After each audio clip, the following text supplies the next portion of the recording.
Bonjour à toutes et à tous et bienvenue dans le JT du groupe Revue Fiduciaire. À la une de ce lundi 6 février, déclaration professionnelle, déclaration sociale nominative et garantie collective des notaires.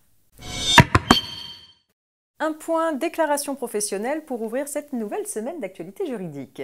Les déclarations de résultats des entreprises doivent être déposées auprès de leur service des impôts des entreprises le deuxième jour ouvré suivant le 1er mai.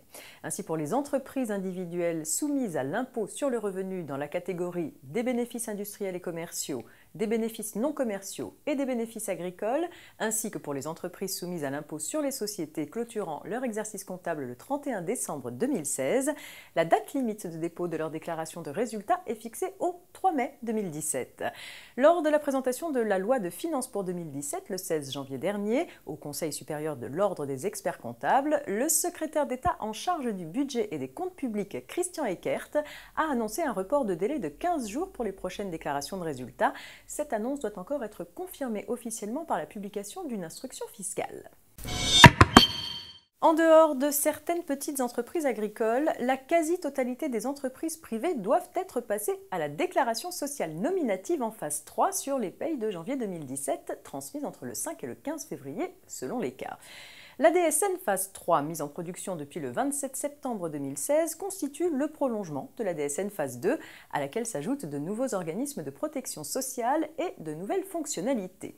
Cependant, certaines entreprises rencontrent des difficultés pour basculer en phase 3, notamment celles qui étaient en phase 2 et celles qui n'ont pas démarré la DSN dès la paye de janvier 2017. Une possibilité d'étaler le démarrage de la phase 3 de la DSN jusqu'à la paye de mars 2017, à transmettre au plus tard le 5 ou le 15 avril 2017, leur est accordée sans subir de pénalité si elles sont dans l'un des cas suivants.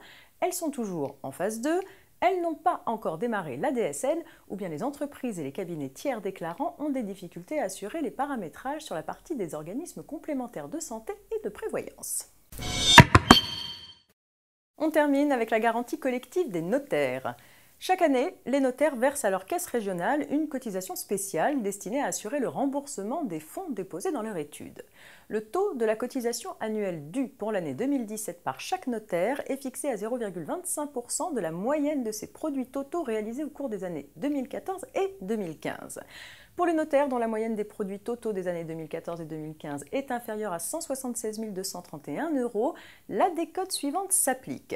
Si la moyenne des produits est inférieure à 137 204 €, la décote est de 100%. Si elle est inférieure à 157 022 €, la décote est de 50%. Et enfin, si elle est inférieure à 176 231 €, la décote est de 25%. Fin de ce JT, très bon début de semaine à tous et rendez-vous demain.